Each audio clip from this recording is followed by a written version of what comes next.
Hello, everyone, and welcome to metroTV. I'm your host, Andy Hoig, publisher and CEO of Metro Magazine. We have a special episode today talking with organizations, nonprofits, and businesses about how they're being impacted and also dealing with the coronavirus. So don't go away. We will be right back.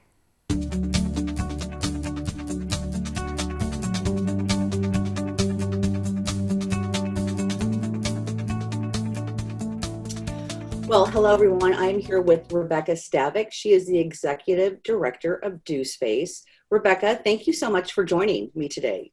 Yeah, thank you so much for having me on this virtual interview. So like I said, you're the Executive Director of Do Space. So just talk to us about what is Do Space and how long it's been around for, what, 5 years? Almost 5, about 4.5. Okay. Do Space is the first technology library in the United States. We're a 501c3 nonprofit, and we operate a building at 72nd and Dodge. So we just offer access to technology to the community and offer lots of different unique learning opportunities as well. And all of our services are free to the community. Okay. And like, what type of programming do you offer? Yeah, we actually serve just about everyone in society, from toddlers to seniors. We have a really vibrant cyber seniors group. We also have quite a lot of programming for people who are just getting started with the internet or with email. But then on the other end of the spectrum, we also have meetups and things for professional web developers. So our goal is really to just provide a very broad access to tech and tech learning here in Omaha. So let's talk a little bit about, COVID-19 and kind of how is that impacting what you do? Yeah.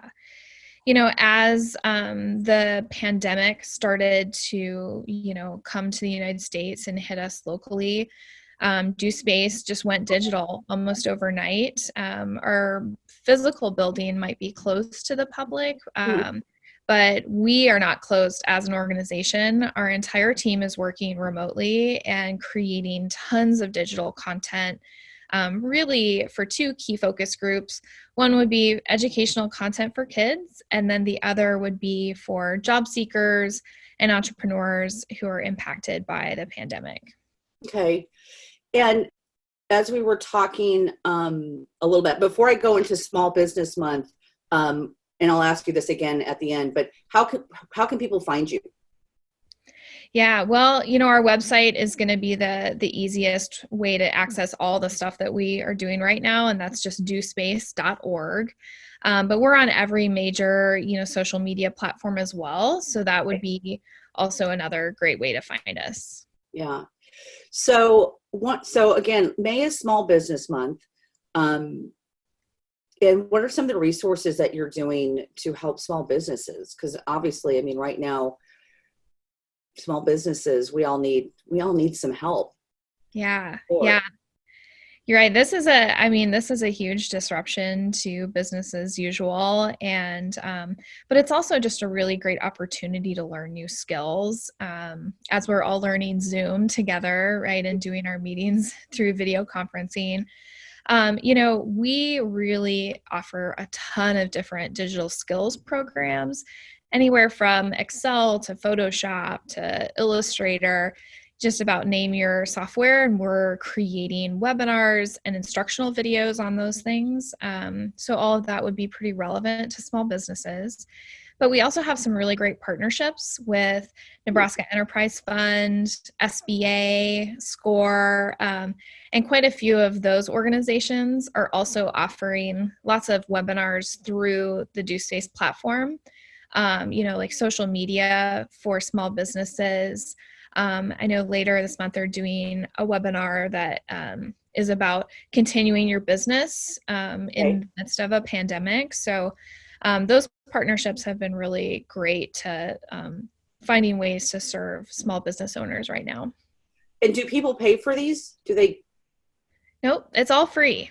Okay. And yes. So, I mean, that's amazing because again, what's happening right now, and I think things are being brought to light. I mean, I can speak for myself in the publishing business and really looking at, okay, what do we need to be doing on social media, and what do we need to be doing in these different areas? And a lot of times, small businesses are just not quite sure what to do. And they probably maybe have thought about it a little bit, but now it's becoming imperative. I mean, it's so important for even a restaurant being able to utilize social media to help with their carryout, because they've been tremendously, impacted by this. Yeah. Yeah, absolutely. Utilizing some tools, even just some basic graphic design tools online to create things like posts on Instagram might be something that a typical small business, wouldn't be doing on the daily. But Yeah. Right now, as you say, for restaurants, making sure that there's content being created continuously is what's really going to drive business at this time. So yeah.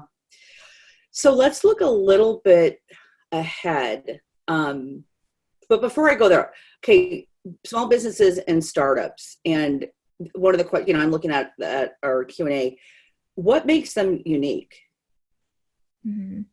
It's really small businesses and startups are the job creators here in Omaha. And they're really just this incredible economic engine. And as we're seeing more and more people, unfortunately, who are unemployed right at this moment, there couldn't be a better time to start a company, at least in my opinion, because there's a lot of problems out there to solve right now, and problems are really all about opportunity. So, I think our strategy for boosting our economy as we're looking into the next few months and years, there should be a big chunk of that's going to be really empowering small business owners and entrepreneurs to launch the next big thing. So, and like you said, even, but there's a lot of layoffs and people, are unemployed and potentially might not be going back to their job. So this is like a great opportunity for them to learn a skill or to, maybe get even more, tighten up that skill. So then they can either go start something new or have a better place in the job market. So yeah, absolutely. Getting those skills, on your resume, the Word and Excel and, some of those foundational softwares, that can only help you if you're looking for a job or starting something new. Well, lastly, in the last 45 seconds, let's just talk a little bit about, as we move into summer, what do you see for the summer? Yeah, every year we do this incredible summer passport program for kids. And we're prepared to offer that in person and digitally, just kind of depending on how things shake out. We'll be doing it one way or another and making sure that we're serving kids in Omaha. So this is just some activities to keep kids engaged in critical thinking and learning technology all summer long. Okay. And again, the best way, they can go to your website, but you also have a Facebook page, or they can, connect with you on social media too.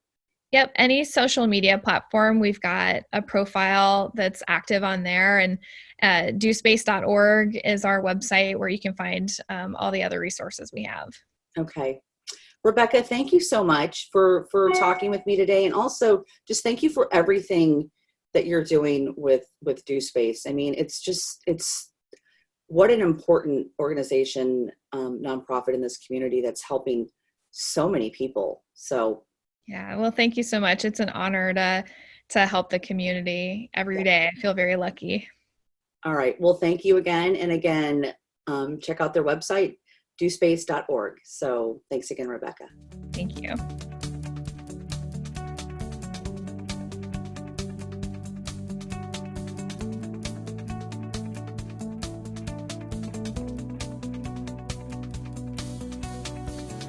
Well, I'm so excited to be sitting here with Donna Cush. She is the president and CEO of the Omaha Community Foundation. A new role, Donna. Congratulations, but thank you for joining me today. Thank you. Thank you for having me, Andy. Thank you. Yeah.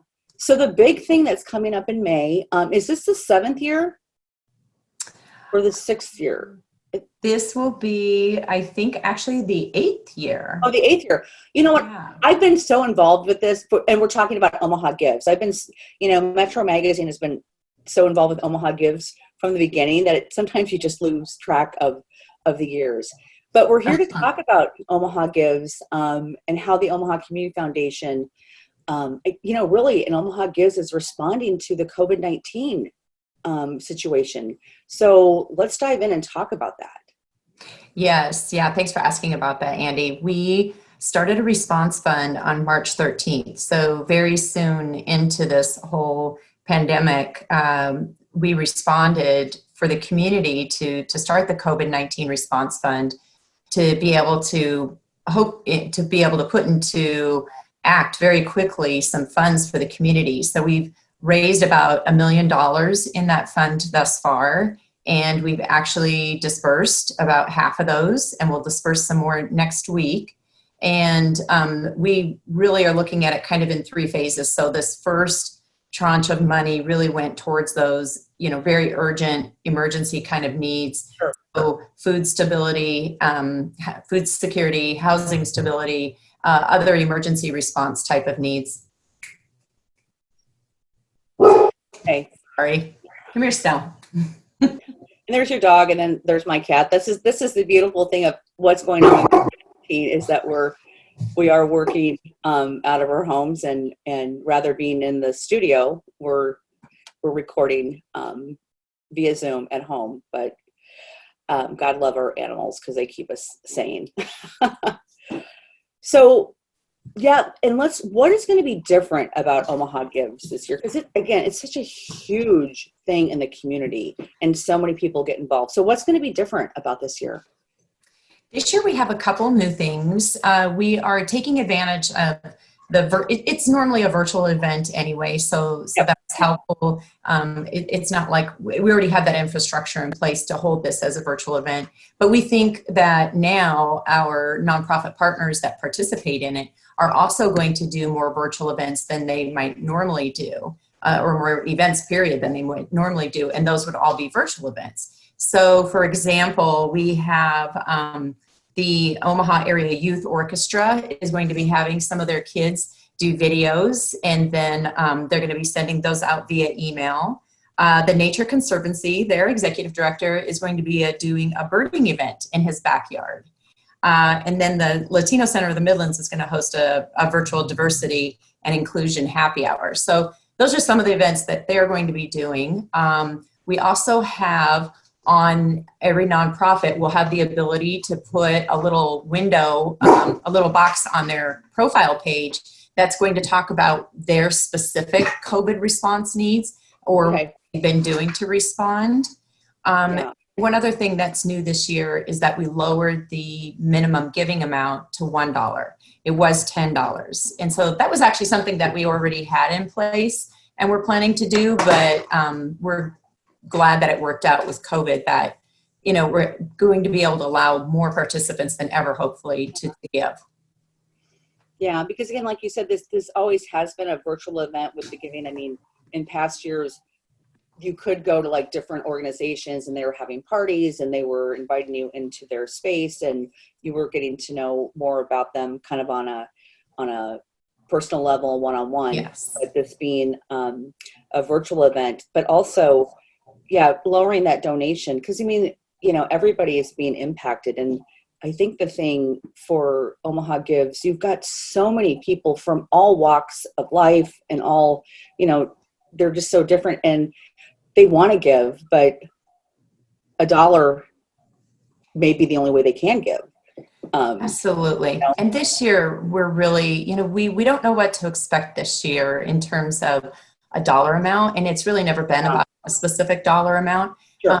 In some communities we've seen that have had their Gives Day, they have seen an increase in participation and funding. We just don't know what to expect because you have so many people who are being impacted directly and indirectly by this. So our goal is, as always, is just to get as much participation from the community as possible. Yeah. So I'm just looking at, our notes like we always have. What is the Why I Give campaign? Yes, thanks for asking about that. That is new this year too. That is going to be a social media campaign, and we're going to be using the hashtag WhyIGiveOG and going to be encouraging our nonprofits and their giving community to the participants, the donors, to be able to send in a picture and use the hashtag with it. And then we're actually going to have some prizes around that as well for those participants. But something fun, just to give people something. Again, it's not going to cost anything, but it's going to allow people a way to kind of personalize their own reason for giving, which can be so vast and varied, but more than ever reason this year to give. Yeah, I mean, and sharing those stories, and it's just fun because everybody, whether they're nonprofit, I mean, a lot of times a nonprofit really is close to their heart, and it's always just great to hear about why they give to a certain nonprofit, and a lot of times I think it inspires other people to look at, what am I passionate about? Who Right. can I give to? So, so what will Omaha Gives mean to nonprofits this year? I mean, this is kind of big. It is big. You're right, Andy, that this year more than ever, the needs are so great and continue to grow in our community.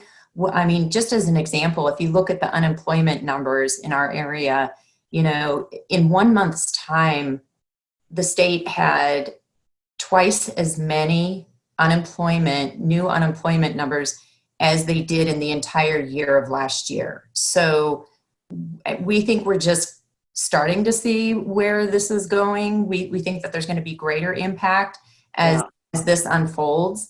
And so the needs of our nonprofits are growing, and they're, serving people who are being directly impacted by this. And whether it's, again, food, or it's assistance with housing, assistance with, a mortgage payment, a utility bill. We have so many nonprofit partners who are providing those services to our most vulnerable part of our community.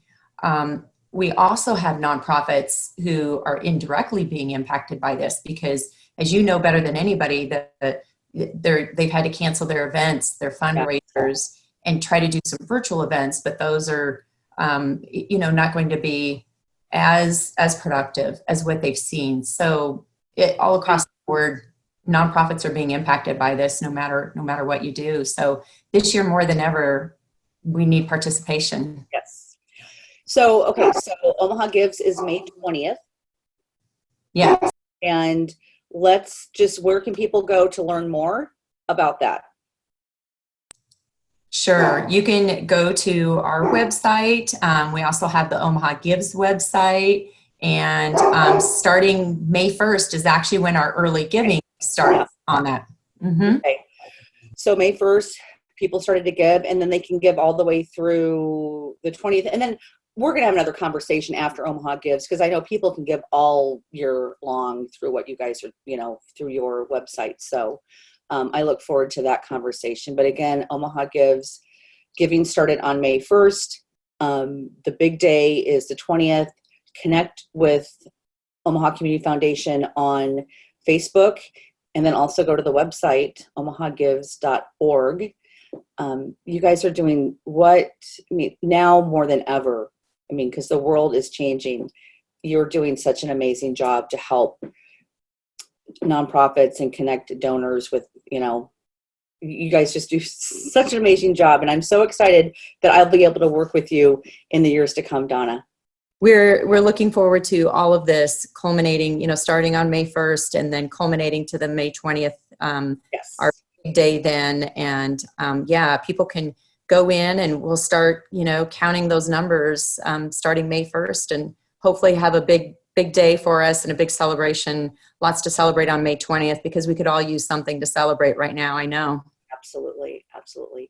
Well, Donna, thank you so much for the conversation. I really appreciate it. And again, looking forward to working with you as the president and CEO of the Omaha Community Foundation. Thank you, Andy, and you as well. Thank you.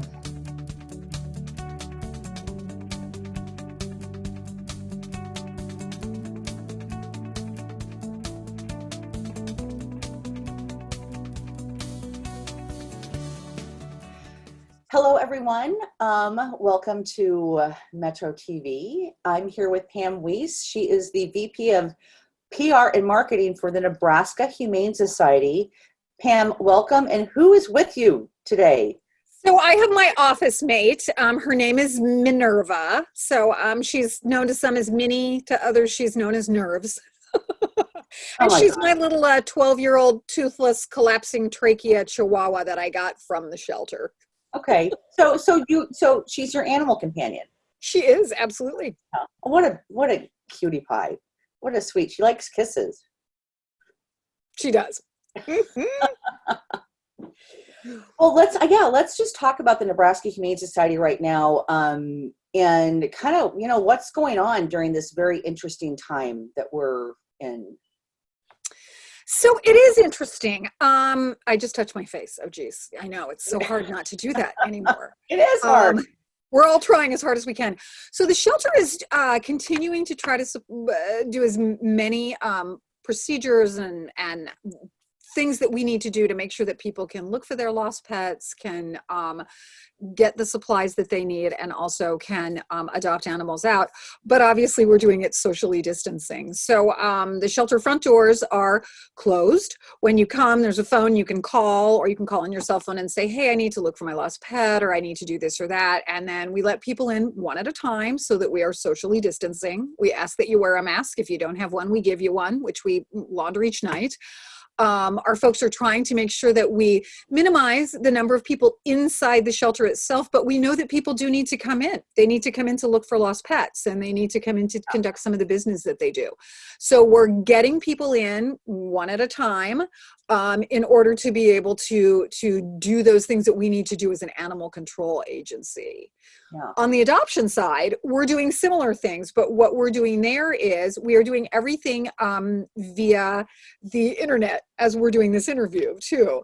Yeah. All of our animals are listed online on our website. So you can go in, click on a photo, it brings up the animal's bio under the Adopt tab, and you can see what their likes are and dislikes. If you think they might be a good fit for you, you click a button, fill out an online form, which then comes into us. We look at it, check and see if we think you'll be a good match, call you, talk to you.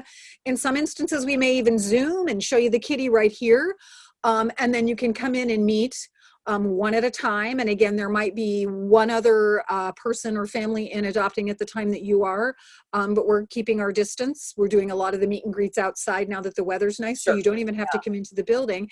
And then if that's the case and we feel like, wow, this is a great match, you can adopt and take them home. So we're still trying to do that without having the huge waits in the lobby that we usually do, or having people, shoulder to shoulder hanging out. Right. And so is anything changing as we get into May? I mean, are you letting people in yet? Or, because like with restaurants or gyms, I mean, is anything, because last month was pretty like lockdown. So anything happening in May? So we're constantly looking. There's a kitty behind you. I'm distracted. And it's Raji, and he's meowing, and I'm just like, I love him. Look at him. It's so much fun to have animals in the shots for everybody, by the way. I got him from the Nebraska Humane Society back in 2012. He just got out of surgery. Gordon showed him to me, and he was just this little tiny little baby ball of fluff with beautiful blue eyes. And I'm like, you know what? You're coming home with me. You're coming home with me, buddy. And that's what we're missing right now with the whole online thing, is that people can't come in and make that eye contact and go, oh my gosh, I want to take this animal home. We will get back to that. We definitely will. Right now, we're still being pretty conservative. Sure. And part of that is because we want to minimize public contact. We were supposed to peak at the end of April. We're waiting to see what the governor's office says. I know that they're looking at restaurants and allowing more people in, so we may be doing that. We the exec team talks a couple times a week about what's happening and new regulations and health department initiatives. So we're continuing to talk about that, and we hope that we'll be able to loosen that up as we go. Right now, online is working. We're probably getting 8 to 10 animals out a day, which is great. Oh, that's wonderful. Yeah, absolutely. And so that's wonderful. I mean, it's a longer process and it's a more arduous process, but I think too that we're kind of able to concentrate a little bit on the folks that we're working with. So that's kind of nice. You get really, really personalized service.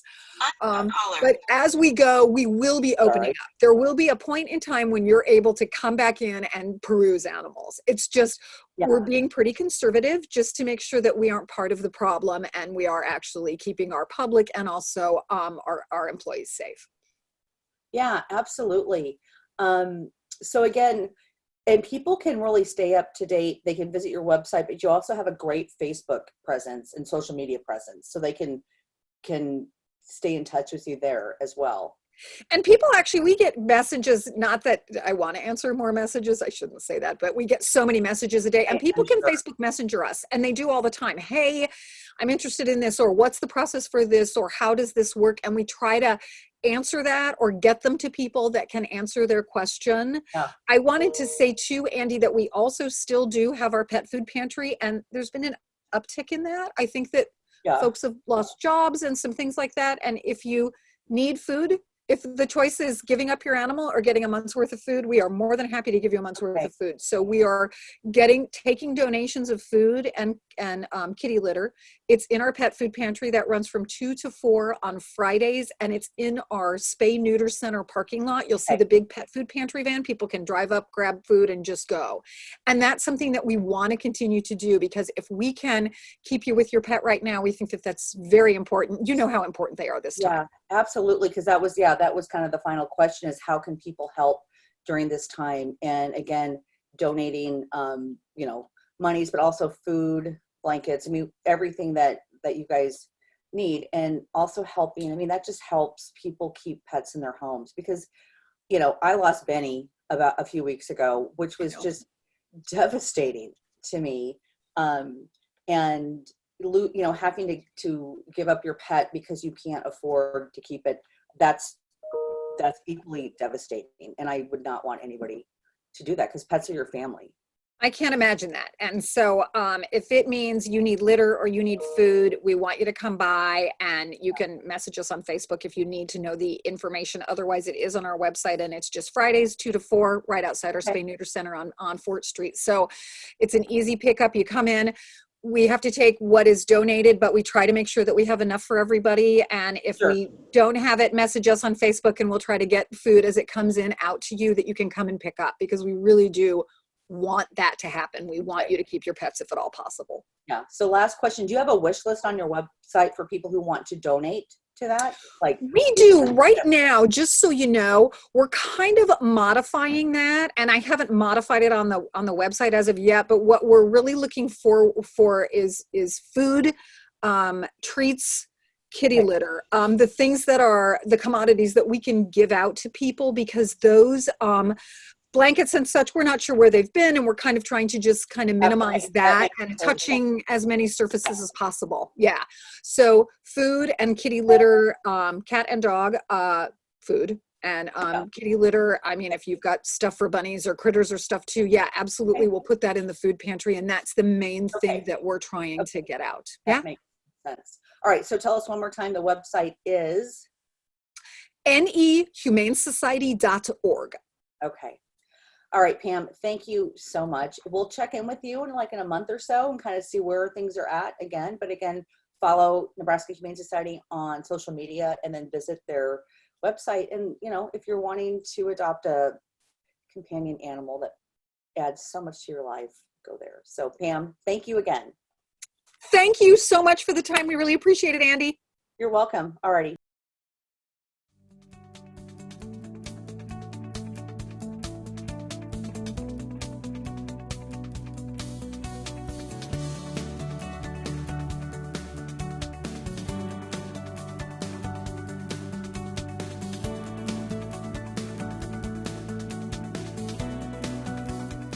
Thank you everyone for joining me today. You can find out more about Metro Magazine and so many wonderful nonprofits. Go to spiritofomaha.com, and please follow us on Facebook, like us on Facebook, Metro Magazine, all one word.